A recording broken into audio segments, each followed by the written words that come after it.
देशभक्ति आखिर है क्या? क्या ये सिर्फ बड़े बड़े नारों और तिरंगा फहराने तक ही सीमित है, या फिर ये हमारे रोजमर्रा के छोटे छोटे, शायद किसी को नजर भी न आने वाले कामों में बसती है? स्वयं प्रकाश जी की कहानी नेताजी का चश्मा इसी गहरे सवाल को बहुत ही प्यारे और मार्मिक ढंग से हमारे सामने रखती है। तो चलिए इस कहानी के दिल में उतरते हैं और समझते हैं। देखिए, कहानी की शुरुआत ही एक बहुत दमदार सोच से होती है। लेखक हमें ये याद दिलाते हैं कि देश का मतलब सिर्फ जमीन का एक टुकड़ा या नक्शे पर बनी लकीरें नहीं है। असल में देश बनता है उसमें रहने वाले हम सब लोगों से, यहाँ की नदियों से, पहाड़ों से, पेड़ पौधों से, पशु पक्षियों से। और इन सब से प्यार करना, इनकी भलाई के लिए कोशिश करना, बस यही तो है सच्ची देशभक्ति। ये एक लाइन इस पूरी कहानी की जान है। और इस कमाल की कहानी को लिखा है स्वयं प्रकाश जी ने। वो मिडिल क्लास जिंदगी के किस्से सुनाने में माहिर थे। उनकी सबसे बड़ी खूबी ये थी कि वो बहुत ही आम किरदारों और घटनाओं से समाज की बहुत बड़ी बड़ी बातों पर हमारा ध्यान खींच लेते थे। और नेताजी का चश्मा उनकी इसी कला का एक बेहतरीन उदाहरण है। तो चलिए सबसे पहले कहानी की नींव को ही समझते हैं कि लेखक के लिए देश होने का असल मतलब क्या है और ये सोच कहानी को आगे कैसे बढ़ाती है। अब आते हैं कहानी के मेन सीन पर।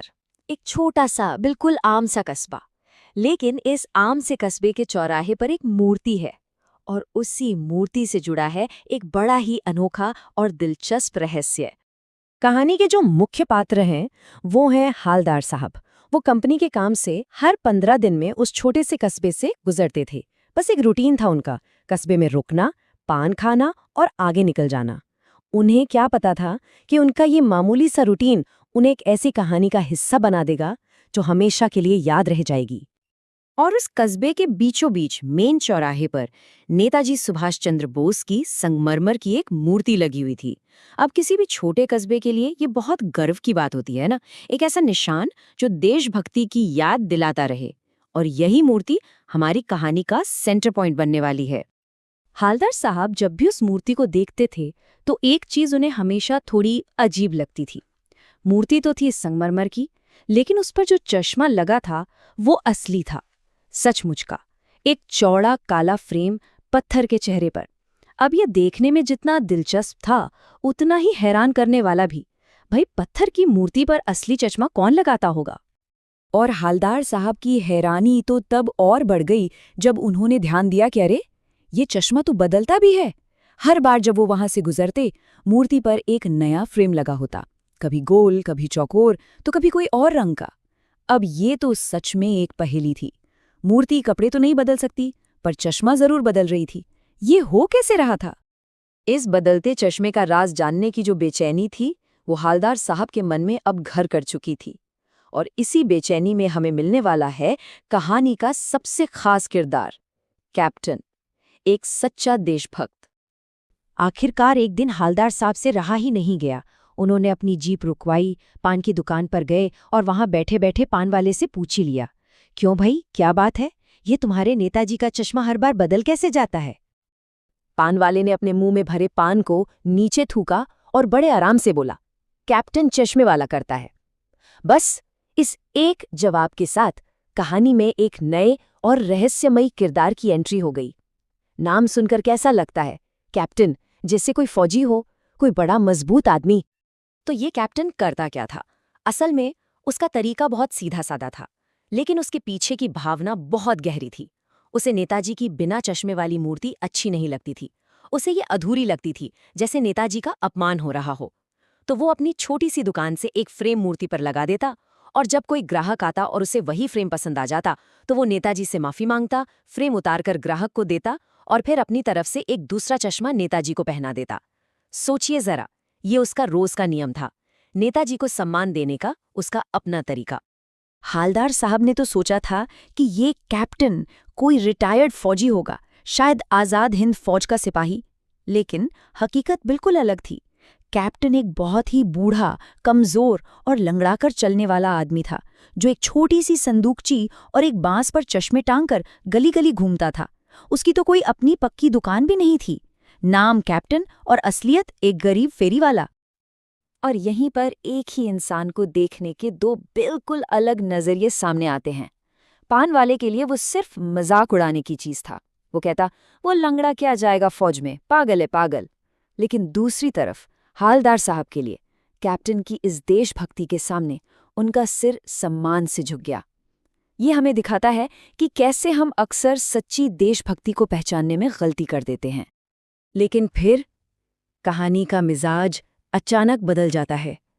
अब तक जो कौतूहल और उत्साह था, उसकी जगह एक खामोशी और उदासी ले लेती है। ये सब लगभग 2 साल तक ऐसे ही चलता रहा। हालदार साहब के लिए अब ये एक आदत बन गई थी। उस बदलते चश्मे को देखना उनके लिए एक छोटी सी खुशी की वजह थी।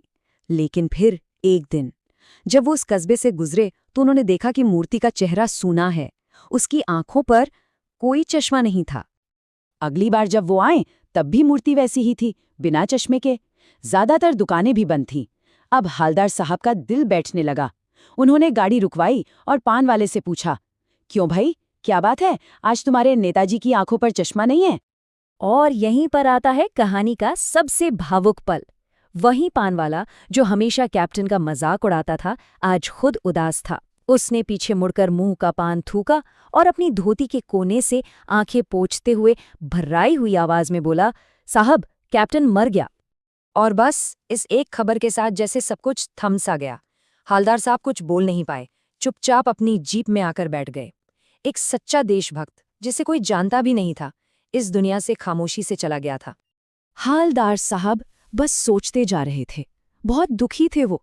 उनके मन में बार बार बस एक ही सवाल आ रहा था कि उस देश का, उस समाज का क्या होगा जो उन लोगों पर तो हंसता है जो देश के लिए अपना सब कुछ कुर्बान कर देते हैं, और उन लोगों को मौका देता है जो सिर्फ अपना स्वार्थ देखते हैं। लेकिन हर अंधेरी रात के बाद सुबह होती है ना? कहानी हमें निराशा में नहीं छोड़ती, बल्कि आखिर में एक नई उम्मीद जगाती है। कैप्टन की मौत के 15 दिन गुजर गए। हालदार साहब फिर उसी रास्ते से जा रहे थे। वो बहुत उदास और निराश थे। उन्होंने अपने ड्राइवर से पहले ही कह दिया था, आज चौराहे पर गाड़ी मत रोकना, पान भी नहीं खाएंगे, सीधे निकल चलना। वो नेताजी की बिना चश्मे वाली मूर्ति को देखकर और दुखी नहीं होना चाहते थे। लेकिन जैसे ही चौराहा पास आया, आदत से मजबूर आंखें अपने आप मूर्ति की तरफ उठ गईं और उन्होंने कुछ ऐसा देखा कि वो एकदम से चीख पड़े, रोको, गाड़ी रोको। गाड़ी रुकी और वो तेजी से उतरकर मूर्ति की तरफ भागे। मूर्ति की आंखों पर सरकंडे से बना एक छोटा सा चश्मा रखा हुआ था, बिल्कुल वैसा जैसा बच्चे खेल खेल में बना लेते हैं। ये छोटी सी उम्मीद, ये नज़ारा देखकर हालदार साहब की आंखें भर आईं। और ये कहानी हमें इसी खूबसूरत और गहरे सवाल के साथ छोड़ जाती है कि सच्ची देशभक्ति आखिर है क्या। शायद ये किसी फौजी की वर्दी या किसी बड़े पद पर निर्भर नहीं करती। ये तो उस बूढ़े गरीब फेरी वाले के दिल में भी जिंदा थी, और अब उन छोटे छोटे बच्चों के मन में भी जिंदा है जिन्होंने कैप्टन के बाद ये जिम्मेदारी संभाल ली। ये कहानी बताती है कि देश के भविष्य की उम्मीद इन्हीं बच्चों में है, और देशभक्ति की ये आग एक पीढ़ी से दूसरी पीढ़ी तक हमेशा जलती रहेगी।